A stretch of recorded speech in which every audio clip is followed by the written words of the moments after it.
잘못하면 남은 인생 평생을 후회하게 되는 경우가 생길 수 있는데요. 뇌경색, 뇌출혈 이외에도 감염, 뇌종양 같은 무서운 질병 때문에 생긴 두통이라면 1분 1초를 아껴서 병원에 달려가야 합니다. 오늘은 살면서 꼭 기억해야 하는, 가볍게 여겼다가는 내 인생을 망칠 수도 있는 두통의 종류와 증상에 대해서 정확하게 알려드리겠습니다. 잘 기억해 두시면 혹시나 나와 내 가족에게 이런 증상들이 생겼을 때 평생 후회할 일 없으실 겁니다.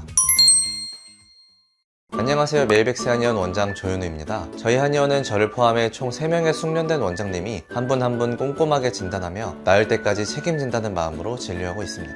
그럼 지금부터 반드시 알아야 할 치명적인 두통의 위험신호 5가지를 하나씩 살펴보겠습니다. 첫 번째, 태어나서 처음 겪어보는 벼락두통입니다. 평소에 알던 두통이 아니라 통증이 시작된 후 머릿속에서 폭탄이 터진 것처럼 순식간에 극심한 통증이 1분 이내에 정점을 찍는 경우입니다. 이건 뇌동맥류 파열이나 뇌출혈의 전형적인 증상입니다.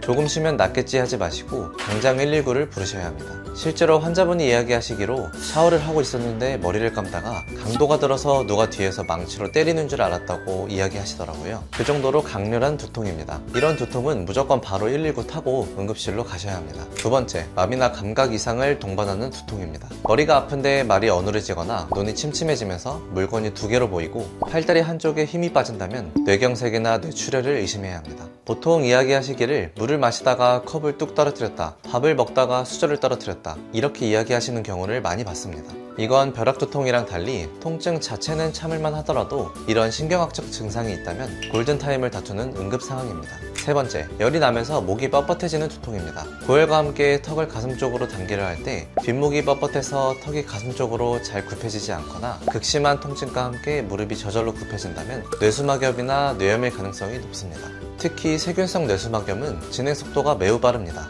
멀쩡하던 사람이 단 몇 시간 만에 의식을 잃거나 사망에 이를 수 있을 정도로 치명적입니다. 네 번째, 자세나 상황에 따라 통증이 변하는 뇌압 관련 두통입니다. 먼저 서 있거나 일어서기만 하면 머리가 깨지듯이 아픈 저뇌압 두통입니다. 이상하게 누우면 씻은 듯이 통증이 사라지는데요. 우리 뇌는 뇌척수액이라는 액체 속에 둥둥 떠서 보호받고 있는데 이 액체가 새어나가 양이 줄어들면 쿠션 역할이 사라집니다. 일어서는 순간 중력 때문에 뇌가 아래로 툭 쳐지면서 뇌막과 혈관들을 팽팽하게 잡아당기기 때문에 극심한 통증이 생기는 것이죠. 반대로 고뇌압 두통은 뇌 내부의 압력이 너무 높아져서 생깁니다. 누워있는 자세는 머리에 피를 쏠리게 하고 자는 동안 쌓인 이산화탄소는 뇌혈관을 확장시켜 뇌압을 임계점까지 높입니다. 그래서 자다가 통증 때문에 깨거나 아침에 눈 뜨자마자 통증이 가장 심한 것이 특징입니다. 특히 속 울렁거림 없이 갑자기 뿜어내는 분출성 구토가 동반되거나 기침이나 배변 시 힘을 줄 때 두통이 심해진다면 뇌가 보내는 아주 위험한 비명입니다. 마지막으로 통증이 일주일 이상 지속되거나 50대 이후에 처음 시작된 경우입니다. 보통 1차성 두통은 수시간 내로 끝나지만 일주일 이상 쉬지 않고 통증이 계속된다면 반드시 정밀 검사가 필요합니다.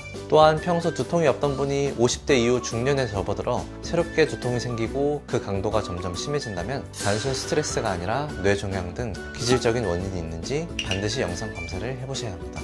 만약 이런 위험 신호들에 해당한다면 지체 없이 응급실이나 신경과를 방문해 정밀 검사를 받으셔야 합니다. 그런데 덜컥 겁이 나서 병원에 가 온갖 검사를 다 해봤는데도 뇌에는 아무 이상이 없다는 말을 듣는 경우도 정말 많습니다. 다행하게 뇌에는 문제가 없더라도 뇌를 둘러싼 목뼈와 근육, 그리고 신경과 혈관이 엉켜서 구조적인 문제 때문에 발생하는 두통인 경우에 이렇게 원인을 못 찾고 계속해서 이 병원 저 병원 다니는 경우가 많은데요. 뇌 검사상 정상임에도 만성 두통으로 매일 진통제를 달고 사신다면 목뼈의 정렬이 틀어져서 자세를 교정해야 할 필요가 있는지, 머리에서 빠져나오는 신경 다발들이 민감해져 있거나 근육에 의해서 꽉 눌려있지는 않은지, 머리로 혈액이 올라가는 경동맥은 정상인지 꼭 확인해 볼 필요가 있습니다. 평소 내가 두통의 원인을 찾지 못했다, 만성 두통으로 고생 중이다, 이럴 때는 저희가 꼼꼼하게 진단해서 정확하게 치료하고 있습니다. 저희 한의원의 두통 치료 방법 영상 아래 고정 댓글에 넣어둘 테니 확인하시면 도움 많이 되실 겁니다. 두통은 무작정 참는 것이 아니라 정확한 원인을 찾아 해결해야 하는 우리 몸의 신호입니다. 원인만 찾으면 치료는 반드시 가능합니다. 앞으로도 두통 치료에 대한 좋은 정보 전달드릴 테니 구독 부탁드리고요. 꼼꼼하게 진단하고 정확하게 치료하겠습니다. 감사합니다.